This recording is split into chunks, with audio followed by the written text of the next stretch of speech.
Okay, shalom, everybody. Rabbi Derek here, Beth Messiah Synagogue. I broke my streak yesterday. I missed it. Yesterday was Omer Day 25, and I wasn't able to do our live stream because of the conference that we're attending. But I'm back today, and today is Omer Day 26, which is 3 weeks and 5 days of the Omer.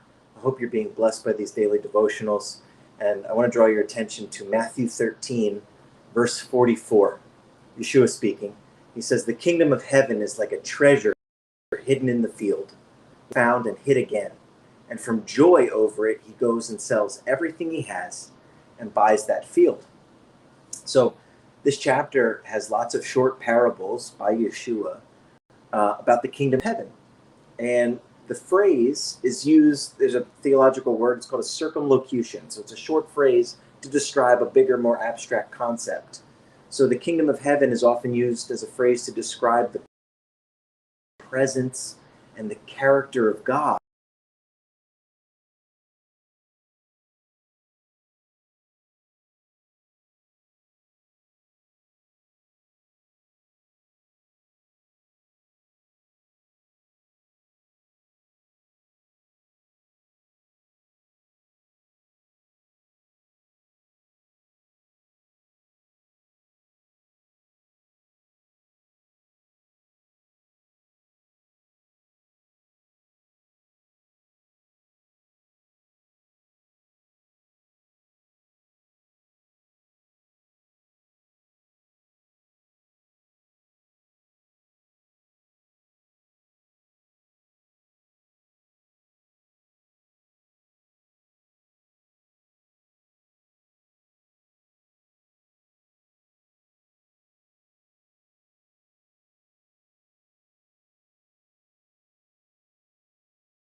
Shalom, everyone. Rabbi Derek here, Beth Messiah Synagogue.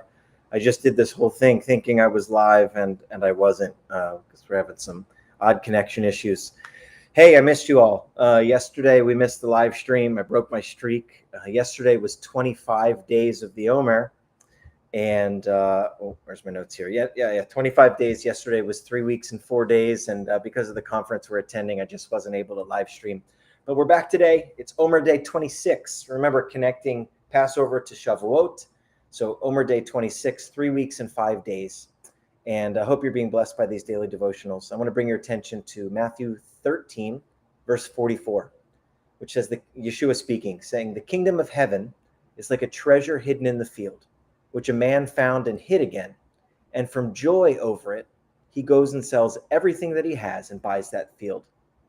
So here in Matthew 13, we have lots of short parables from Yeshua about the kingdom of heaven. And that phrase, the kingdom of heaven, is often used as what's called a circumlocution. It's a short phrase to describe a larger, complex, or more abstract concept. So the kingdom of heaven, or the kingdom of God, very similar, they're used to describe in some way the presence and the character of God.